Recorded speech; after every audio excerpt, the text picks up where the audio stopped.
Okay, I want to begin with a story. This is a true story. That's what's amazing about it. And it's that a person that we knew, that I knew. I don't know if you knew him, but I knew him. We had a former Rav who just recently passed. A couple of years ago, it was Rabbi Yankel Shvei. Rabbi Shvei. Before Rabbi Shvei was a Rav, he worked here. And we kept different hours. We got along because we kept different hours. He taught by Nigla, I taught by Chassidus, but we would occasionally come across him with shmooze.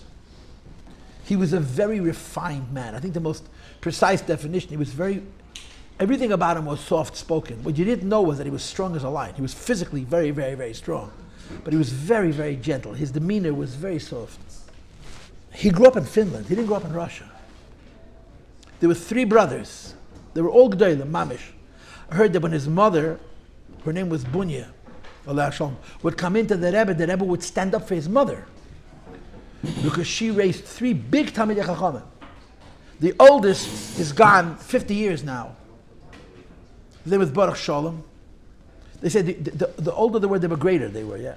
The second is very famous. A real personality, was Harav Isaac Shvei. He was a Rabbi Ranchio. Also a gorgeous human being, a mensch. He was a walking Kiddush Lubavitch. And the youngest was Rabbi Yankel Shvei. He was also a pretty good Kiddush Lubavitch, but they say his brothers were even greater than he was. What happened was they lived in Finland. And when the Second World War started, so initially the Russians, the Soviets tried to take Finland. You know that. They lost 1 million soldiers trying to take Finland, made a joke out of them. But eventually the Nazis took Finland. And they ran into Russia. And their father, who was a huge Talmid Chacham, a huge Talmid, he was a Tomim, I think he died in the blockade. I think he died in the blockade of Leningrad. In Leningrad, people were dying like flies from hunger, Pashat. In Leningrad, every day they buried people. So the father of the Shveis, they didn't grow up in Russia. For those who don't understand what I'm saying, that's why they were normal.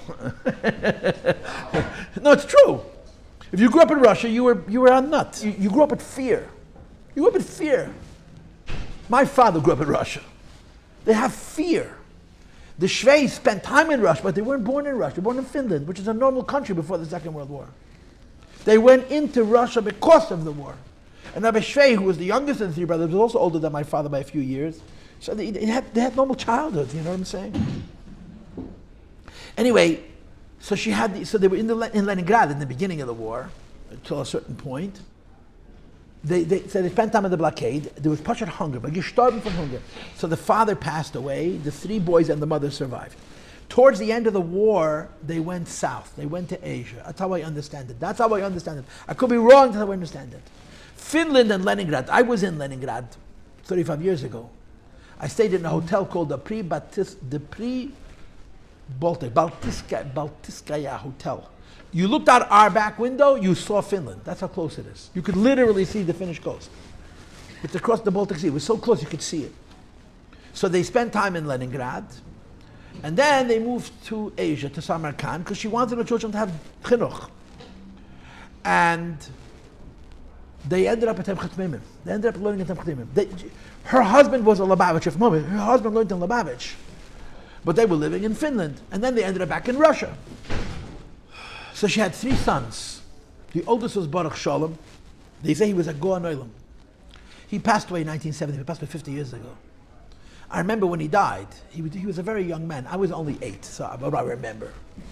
But he had a little boy who must have been 4.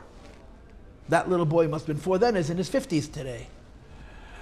It was tragic. His passing was very, very tragic. I heard that the Rebbe was ois mensch. The Rebbe personally. The Rebbe went to the oil, he tried to save this guy. The Rebbe himself took it so personally. He was Pashtak Goan. He was a big, big Talmid Chacham. He was from a different generation. A generation that you don't see. You didn't even see 50 years ago, you didn't see such people. So there were 3 sons. Baruch Shalom was the oldest. Isaac, who's very famous, he was the Rav in Montreal. He also passed away quite young. He passed away in 1988. He must have been 52. Very young. And then there was Rabbi Yankel, who was Meirach Yamim. So she sent her 3 boys to Achei Temimim. So Baruch Shalom must have been 15, Lamazang. So Rabbi Isaac was, let's say, 10, and Yankel was a boy. He was 8 or 9. He was a kid.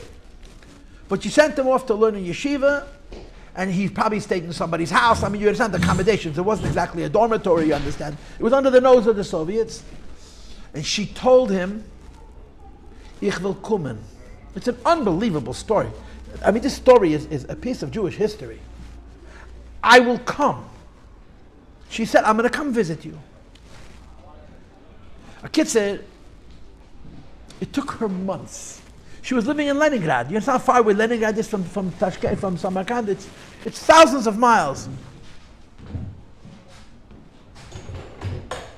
A kid said she finally gets herself together. She got some money.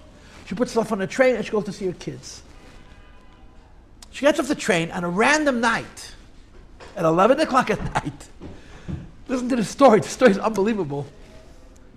And she hears a boy say, Mama. She hears a little boy say, Mama. She didn't tell her children that she was coming. It was a surprise. In other words, she didn't plan it. She just got some money together. She got on the train. She travels. She gets out of the train station in Samarkand. Then she has a little boy.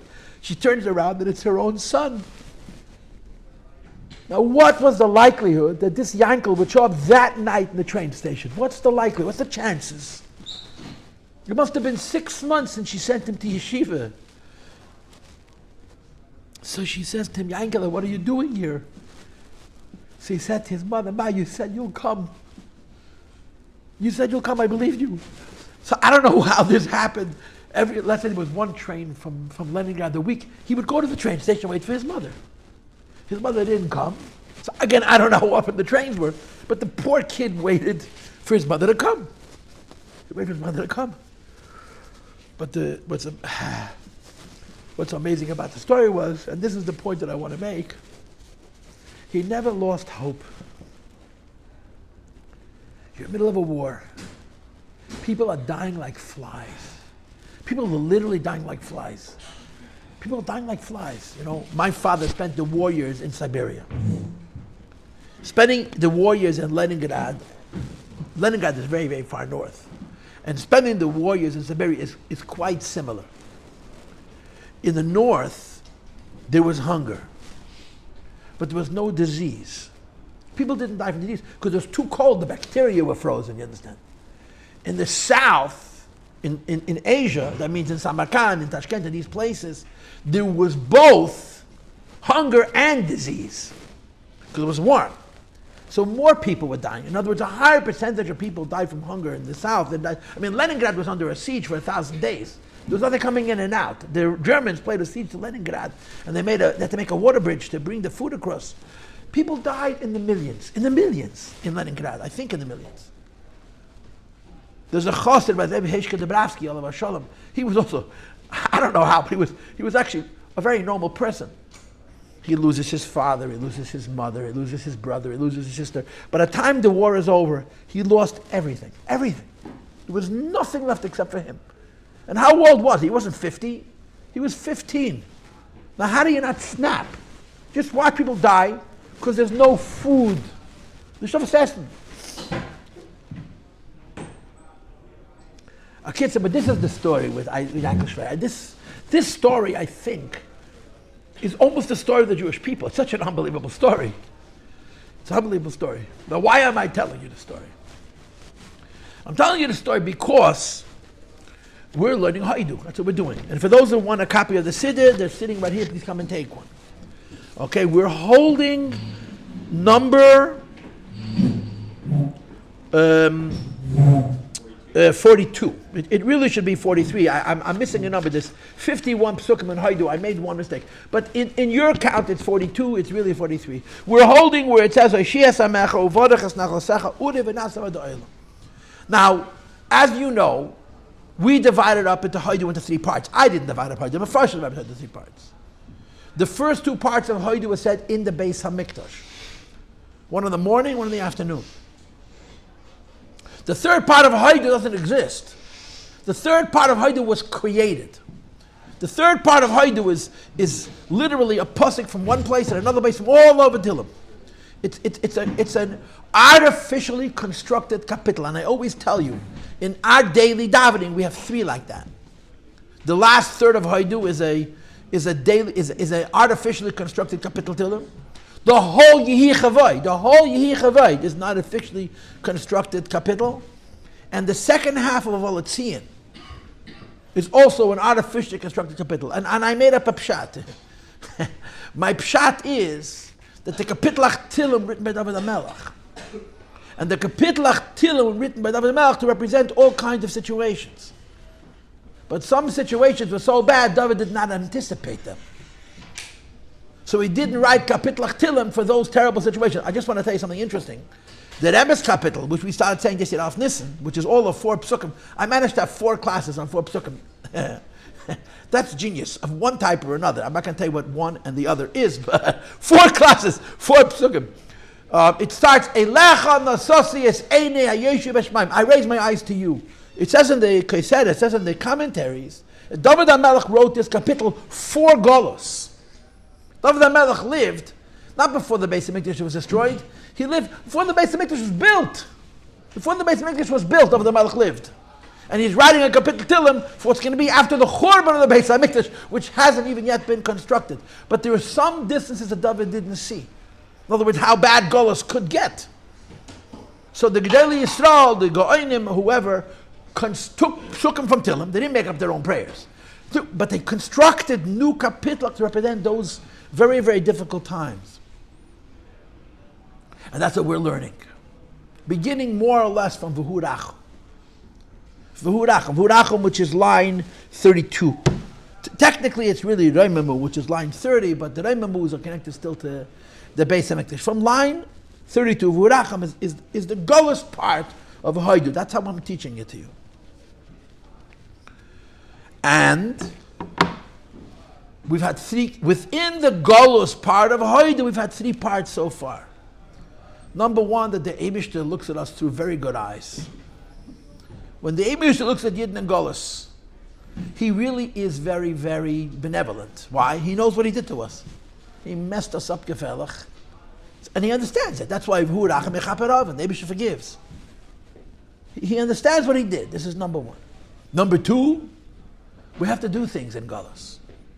We have to do things in Golos. And really the essence of it is, Tenu Ezel Lekim Yisrael Gavasi. What's the Lashon HaPasuk? Neira Lekim Mikdoshecha. In Golos there's an avodah.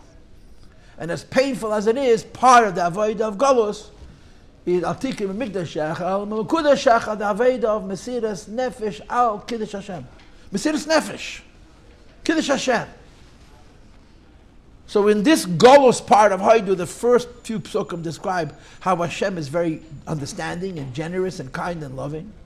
The next few psukim were about the avodah that we do in Golos, including the Inyan of Mesiras Nefesh. And the class I gave you the last time before Pesach was how Hashem helps us. And there's 2 key words, Hashem Oishia and Hashem Tzvois. Hashem Oishia is from a very high level, Hashem Tzvois, Hashem coming on a very, very low level. We're holding pasuk 42. Hoshia Samecha, save your nation. Uvodachas nachlasecha, bless your inheritance. Ur-aim, the word ur-aim is like the word shepherd. Shepherd, take care of them. V'naseim, and lift them up ad ha'olam. I hate to do this, but I'm going to do it anyway. I never translate ad ha'olam forever. I always translate ad ha'olam till the world. Whenever I have the word olam and siddur, I miss translation. Baruch Shem kaved malchusta la'olam vad. What does la'olam mean? Huh? Baruch, blessed be, Shem kaved malchusta, the name of the glory of his kingship, la'olam vad means forever. I translate la'olam means to the world. Whenever I see and say the word la'olam, I mistranslate it. And I think I'm translating it correctly. La'olam means, Hashem is not just over there, he's here.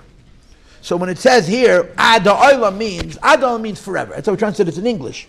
If you look at line 42, forever. But I try the ad ha'olam until it comes into this world. But look at the next words, and that's what I wanted to show you. Nafshenu chiksala Hashem. We wait. Chiksa means we wait.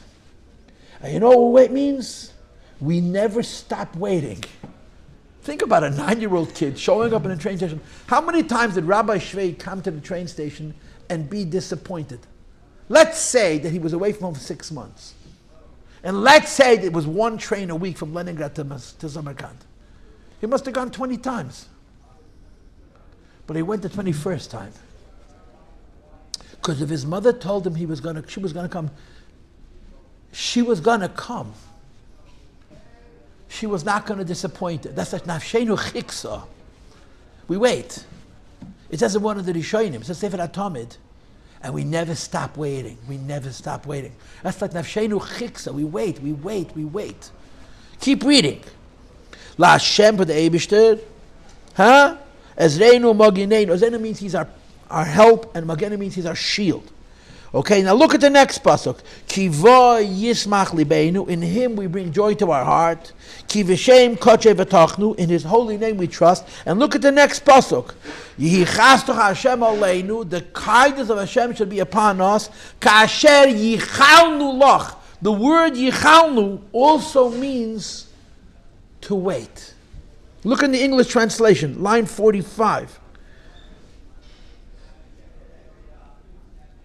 May your kindness, Lord, be upon us as we have placed our hope in you.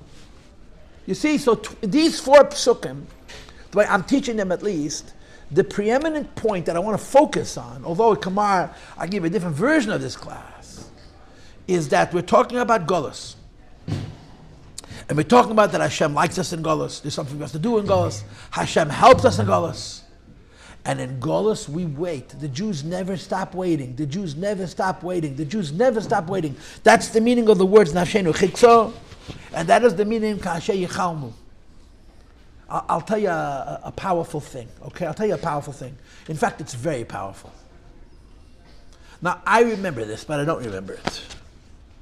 What I mean to say is, when the story I'm about to describe to you occurred, I was 13 years old. And I was a dumb, spaced out 13-year-old. Trust me, I'm spaced out. I'm a dreamer. My mind is always wandering. But I wasn't really paying attention. But I remember the Fabrengen. And I'm going to frame it in the following way. In my childhood, the Rebbe got up and danced in the middle of a Fabrengen once. My father used to tell me that when he was growing up, all the Fabrengens, they would stand up and dance. In the middle of Fabrengen, they would clap and dance. In the later years, and I was already a big bacher, the Rebbe got up many times and danced, like in the late 80s. But in my childhood, in the 70s, early 80s, I remember one occasion the Rebbe got up and danced once. And it was Tu B'Shvat, Chamish Asar B'Shvat, the 15th day of Shvat, 1979, exactly 45 years ago. It was that Fabrengen. And I'm using my own words, okay? This is how I understand it based on what I heard from people older than I am. That the Rebbe really spoke about the dangers of Iran. I don't know if you understand geopolitics. I don't know if you understand history. But we created Iran. We, I mean the West. We created Iran that was favorable towards the West, and we also created Iran that became disfavorable towards Iran. If you study it was business, Pashut. The politics that created this Meshuggah regime that's going to kill the whole world and create some kind of, I don't know, they're going to bring Chvesin Vas Muhammad back from the dead. We created it. And nobody saw how bad it was. And the Rebbe was ois mensch. The Rebbe was going to tinus. It was going to tinus. And some reporter wrote in the newspaper, he doesn't know what the Rebbe is so upset about. And the Rebbe spoke by Fabrengen. You don't know what I'm upset about? And he went on and on and on. If you look today at those sichas, it's like everything else. The Rebbe was 25 years ahead of everybody else. The Rebbe saw what Iran was going to become. Iran is the state sponsor of terror in the whole world. It's unbelievable. When Iran was a civilization, was a country that was run, it was a Western country. It was a Muslim land that was friendly to the West. Israel's best friend was Iran. America's best friend was Iran. I mean, I get about oil prices, stupid oil prices. So America punished the Shah, and for the Shah we got Khomeini. But the Rebbe that year, 1979, that was the year that a whole bunch of kids came from Crown Heights. It was a very interesting time. But Tu B'Shvat, that Fabrengen, the Rebbe was ois mensch. Ois mensch. And you can listen to the tapes. In that Fabrengen, the Rebbe got up and danced.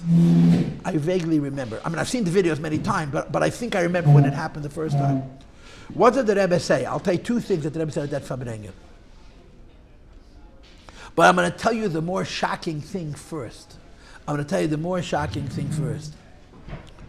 The more shocking thing was, the Rebbe was arguing with the Eibishter. He was literally arguing with God. And he was crying, he could barely talk. There's a tape, you can hear the tape. The Rebbe was really upset. And he was talking about what's going on. And the tzaras that the Jewish people go through historically. One tzara, nochat tzara, nochat tzara, nochat tzara, nochat tzara. And the Rebbe actually said these words. Einei mevakish elo lefi koicha, which means the Eibishter never expects from us more than we have koyach for. And then the Rebbe said this statement, Unmer ken koyach haber menisht. We don't have any more koyach. We used up. The Rebbe said this to God in public. Einei mevakish, you can hear the tape. Einei mevakish elo lefi koicha. The Eibishter never demands of us more than we have strength for, and we don't have any more koyach. The Rebbe saw what Iran was going to become when it was born, 45 years ago. You can listen to the tape and be amazed. I want you to know, there's an even a crazier story. 50 years ago, Rabbi Lau, the former chief rabbi of Israel's Leben Gesund and Lying, B'Shalom Meir Lau was in the Rebbe's room.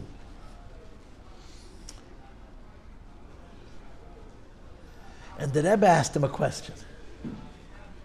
The question the Rebbe asked him is, Jews by nature are very political, and Jews by nature are very rebellious. So how does it happen that for 25 years, the entire politics of Israel is one party? Ben Gurion was the Avraham Avinu of modern Israel, the father of Israel. And his party ruled till Begin for 25 years. So the Rebbe asked Rabbi Lau, how come there was never a change? How come there's never always a liberal government? So Rabbi Lau told the Rebbe a story about a mother who survived the Holocaust, and she had one son. I think he was killed in one of the wars, and she was b'shuga. He was a Rav, and he had to console people, you know. He says, I'm telling the Rebbe the story. I'm sitting next to him, he says, and the Rebbe is touching my hand, and I could feel his tears dripping from his eyes onto my hand. That's how he tells the story. I could feel the Rebbe was crying. He was telling the Rebbe a story. And he told the Rebbe the story, the Rebbe was crying. And the Rebbe's tears were dripping onto his hand. Now, I forgot the story that he told. It was a story about a family. A woman came out of the Holocaust. She got married. She got pregnant. And then her husband was killed in the War of 48. So just little kids, all she has is this one boy. It's her whole life. And then in the War of 67, I think he was killed or something like that. It was tragic beyond tragic. Tragic beyond tragic. And he's telling this to the Rebbe. And the Rebbe is crying as he's telling him the story. And when he finishes the story, he says to the Rebbe, the reason there's no more revolution in Israel is because Jews can't fight anymore. He tells us to the Rebbe. Jews can't fight anymore. And he says, the Rebbe didn't tell me what he thought, but I understood that he agrees with me. I mean, Lau said, 50 years ago, the Rebbe says, Jews can't fight anymore. Jews can't fight anymore. Anyway, this was one of the things that happened at this Farbrengen of Tu B'Shvat, 1970, 45 years ago this year. But there's another thing, and again, all of this you can hear on the recording. You can listen to the tape. You don't have to believe me. The Rebbe told a famous mashal from the Mezritcher Maggid, a very famous mashal. It's a very, very famous mashal from the Mezritcher Maggid. What's the mashal? The mashal is that a child, I mean, the story can be dramatized, you know, you can make it into a Rus and Arpa story, you know. A child loses his parent. A child loses his parent. And he's looking for it. He's looking for his father. But what he doesn't know is that the more he looks, the further away he's going, because he's going in the wrong direction. And you have to hear the tape. The Rebbe is so emotional, the Rebbe could barely talk.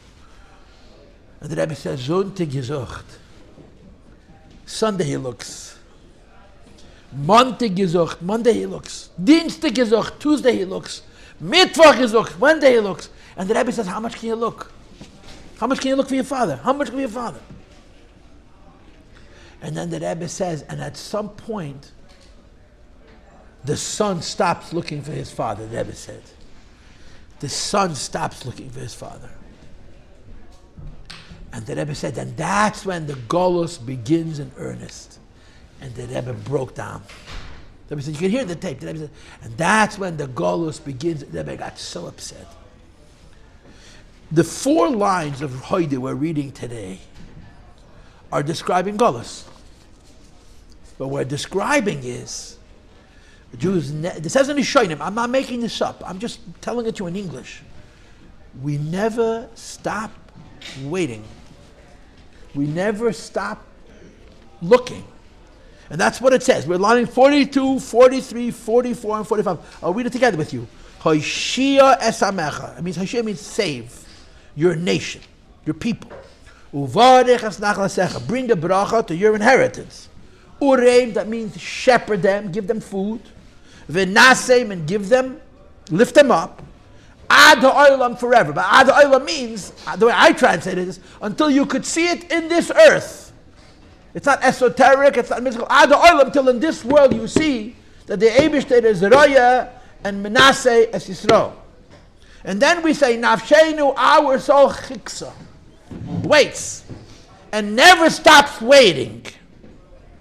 La Hashem, a Yid waits. A Yid waits. One of the most weird stories of our history is we're still waiting for Mashiach. V'lan kam warten. Nafshenu chiksa, the soul of a Yid waits. He never loses hope. Because if his mother said she's going to come, she's going to come.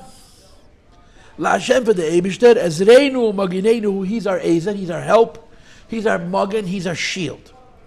Ki, now why do we keep waiting? Ki vo yismach libeinu, because in him we have joy. Ki v'shem kodeshei v'tochnu, in his holy name we have trust. And then we say to the Eibishter, Yichasto Hashem aleinu, you know how kind you should be to us?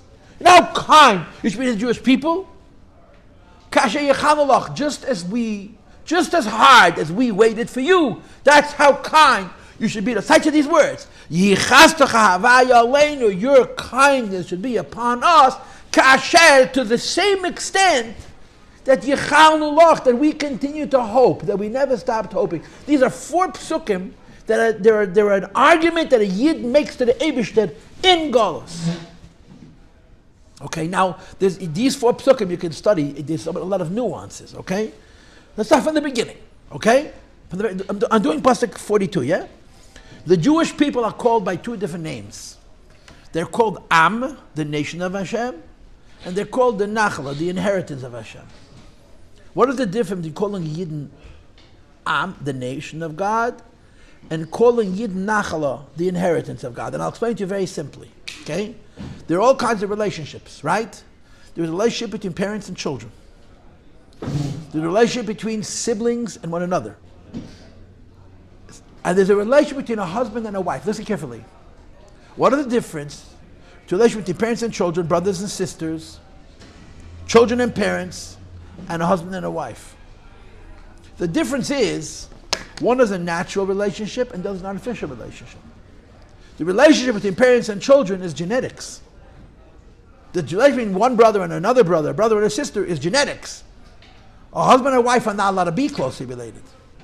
So they're opposite kinds of relationships. One is a relationship which we create, and another relationship is inherent. Now, which is better? There's strengths to each. There's obviously strengths to natural relationships because you can't break them. But there's obviously strengths to relationships that are artificial because you're creating a new relationship where relationship doesn't exist. There's a chapter 50 in Tanya, Perek Nun, and it's explained in the Achei Chassidus, the commentaries on that Perek, that you could love a stranger to the extent that you can love your own children.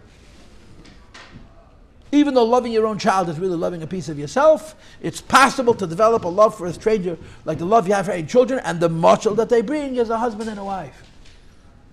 And that is the difference between the word Am and the word Nachala. Am means a nation of people that are separate from their king. And Nachala means they're the king's inheritance. We're talking to the Hashem. And we're telling to the Eibishter, we have 2 relationships with you. There's the relationship we have with the Eibishter because we chose to connect to him. And there's the relationship we have with the Eibishter because we're his. And we invoke both. We press on both nerves.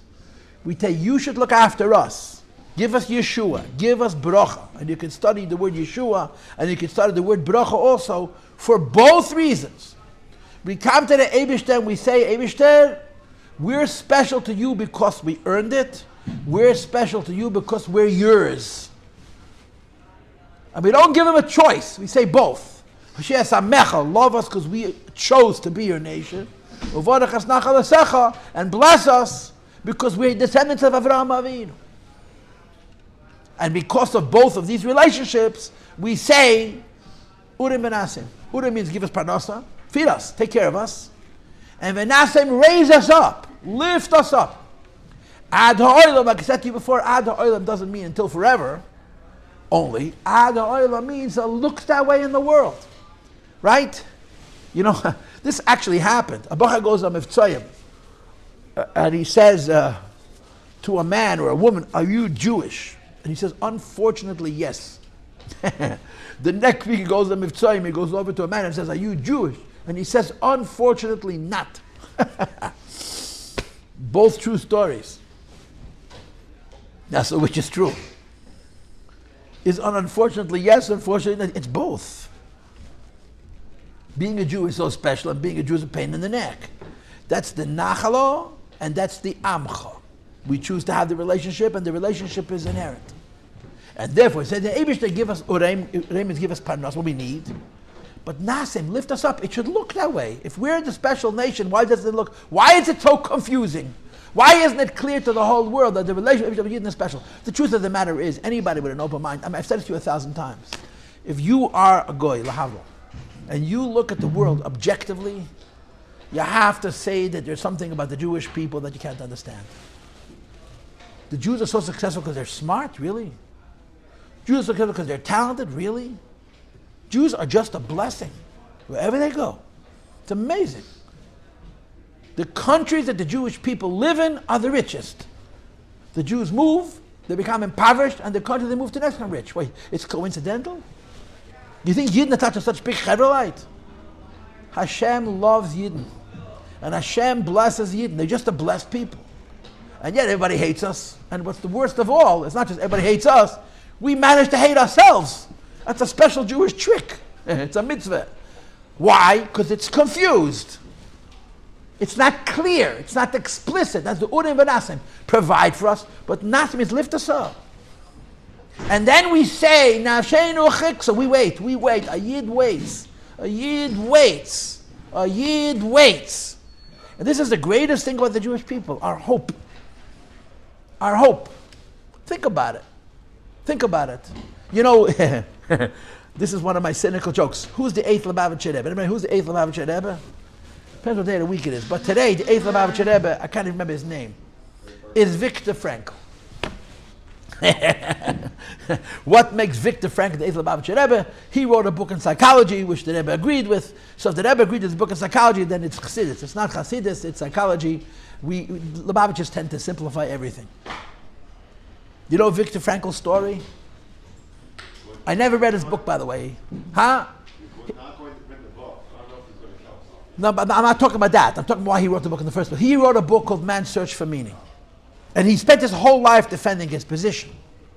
The Rebbe loved what he did because he was the first student from this Freudian school not to look at human beings as animals. I have a friend, a psychiatrist. I learned Chassidus for 10 years. And he would defend Freud. He'd get really upset when I would give him the cliche lines about Freud's animalism. He says, you don't understand Freud, you're simplifying Freud. Freud wrote over and over and over again, I am the first, people will come after me and correct my work. This is all preliminary. Whatever. But the way you and I talk about Freud, and I think it's quite correct, is that Freud basically believed that human beings are animals that are more evolved. And therefore, our natures are very base. He believed that human beings' whole purpose is to satisfy themselves. Everything, me. It's all about selfishness.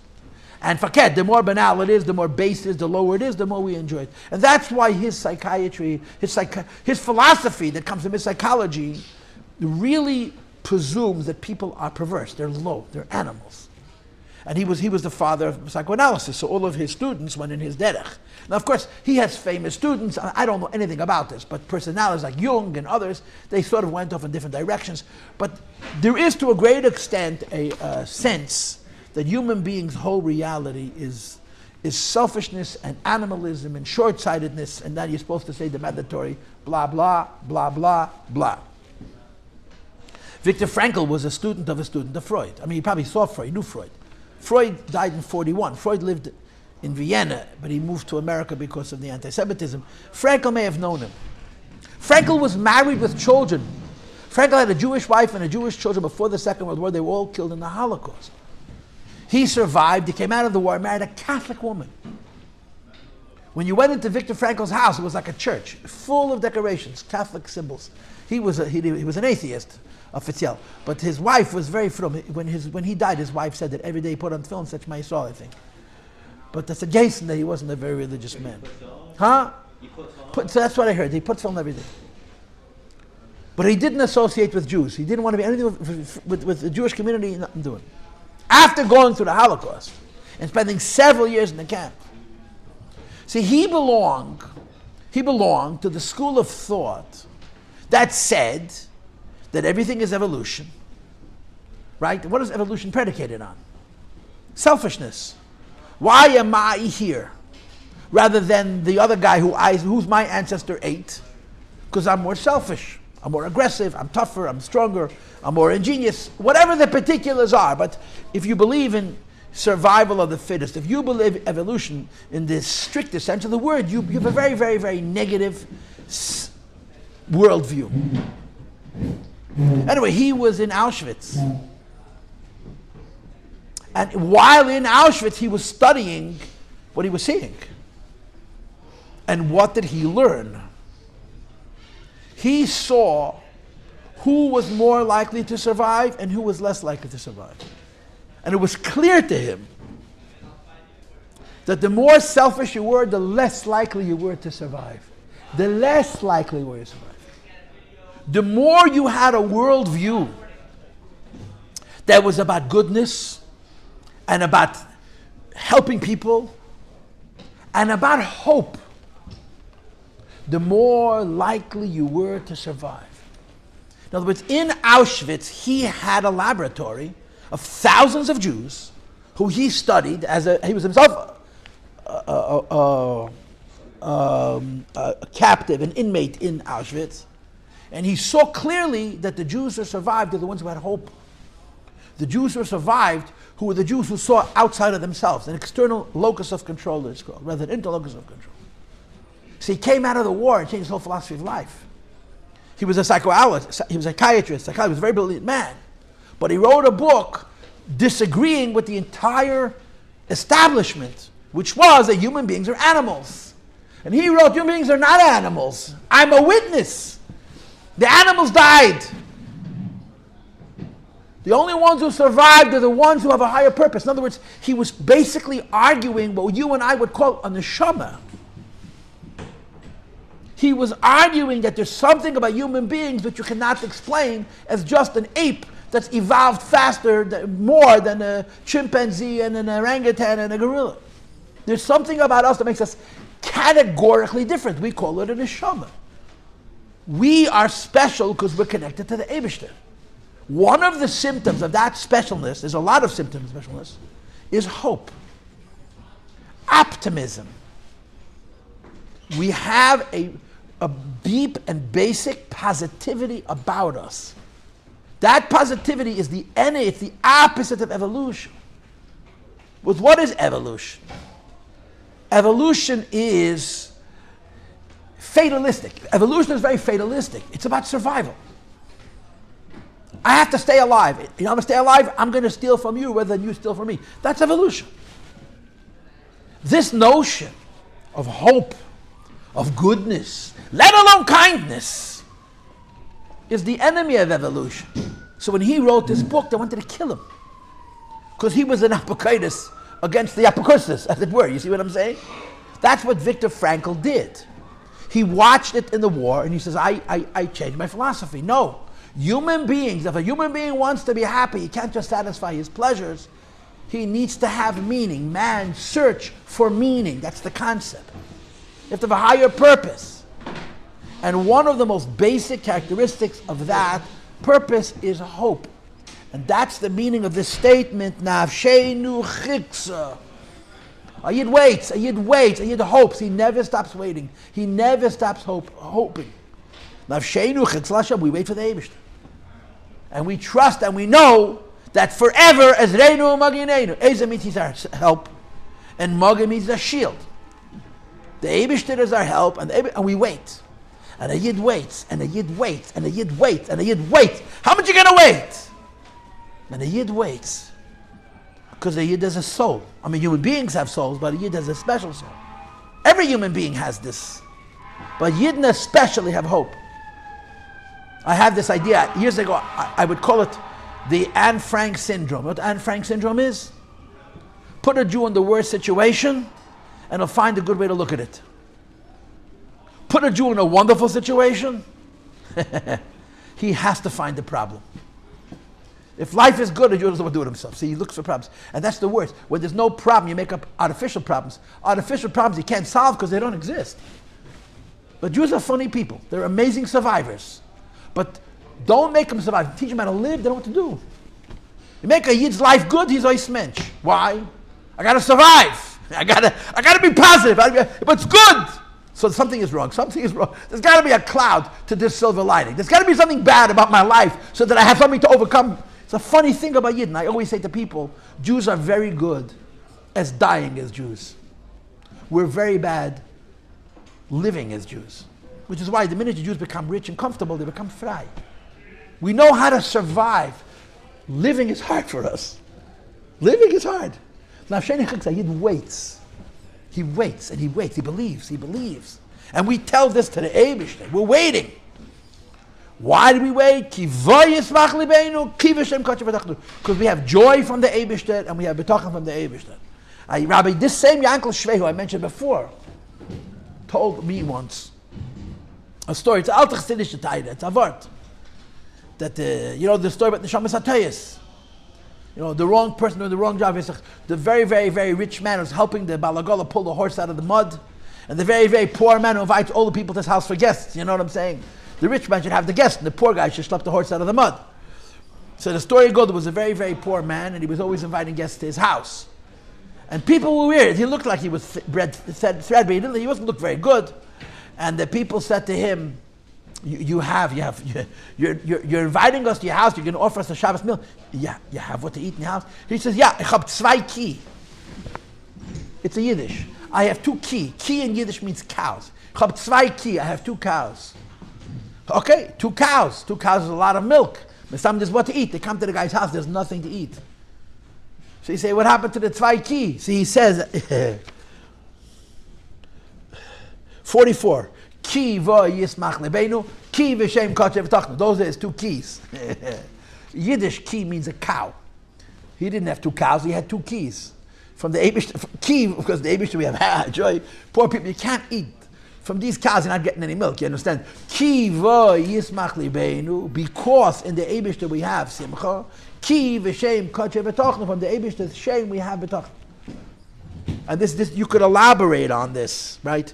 From Hashem himself we have joy. From Hashem's name, which is translated in Hashem's Torah and Mitzvahs, we have trust. I wish I had more time. I don't. I may go back to this next week, but in the meantime, we're going to leave it like this. And then we say, I think this pasuk is very powerful. We say to the Eibishter, don't be more kind to us than we're trusting in you, because it's enough. How kind are we telling the Eibishter to be to us? Just as much as we trust you. Just as much as we wait. Yidden are waiting 2,000 years. They're nuts. You know the story? To tell a story about Napoleon, which I don't believe, but okay, it's a nice story anyway. If someone made it up, someone else repeated it, and it became a true story. They tell a story that Napoleon Bonaparte was in Vilna. He was in Vilna. But the story I don't believe. And he walked by a shul and people were crying. Crying! He said, what are they crying about? I mean, the Jews officially like Napoleon, and except if you were Lubavitcher, yeah? The Misnagdim, everyone liked Napoleon, because Napoleon was good for the Jews, Begashmias. He said, they're crying for the Beis Hamikdash that was destroyed. See, Napoleon was a brilliant man. He was a genius. He was an incredibly smart man. And he knew a lot of history. He was a real apokaitis. Napoleon was one of those people who was smart enough to actually be an atheist, not just to say he's an atheist. He was a real atheist. Very cynical man. Brilliant. So he started asking questions. And he found out that the Beis Hamikdash that they're crying for was destroyed 1,700 years before, 1,700 years ago. He says, they're still crying? They're still crying? He says, they're still crying. So he says, they're going to get their temple back. Anybody who can cry for 1,700 years is going to get his temple back. How kind to be us, as much as we've waited. That's how kind. Okay. Shachit.